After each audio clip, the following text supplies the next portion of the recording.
Hey, good morning, y'all. What a wonderful day it is. It's a day of rejoicing, for we are one with the anointed one of God, with our Father. Hallelujah. That's good news, and that's something to rejoice in.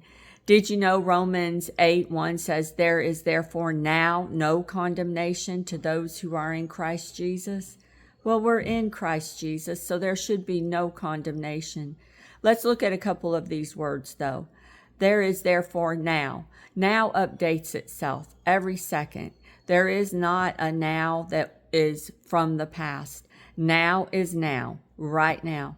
And that word no means finality. It's a finality when you say it and you mean it to the things that you have been living in, or that the thoughts that have been coming to your mind that are contrary to the Word of God.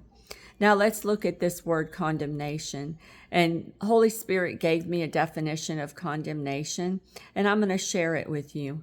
He told me condemnation brings or will bring a fault or a wrong from the old nature to the forefront of your mind, of your thinking, that will bring guilt and shame, and that leaves you feeling hopeless. Isn't that what the enemy is after? Isn't that what happens to us when we first begin to walk in the things of the Lord and we mess up? And then all of a sudden that condemnation comes. Well, look what you did. Look how you acted. We don't have to put up with that anymore. He does not impute our sin to us. He made Jesus to be sin, that we would be the righteousness of God in Christ Jesus. Hallelujah, that's good news. So, when those thoughts come, use your word no and put a finality to those thoughts that are trying to get you to stay in that condemnation, in that realm of guilt and shame, for it doesn't belong to you. You're learning to walk in righteousness. And when we do that, when we're learning, listen to that word, we're learning. We're going to make mistakes, but He's not holding those mistakes against us. All He's saying is don't get condemned about that.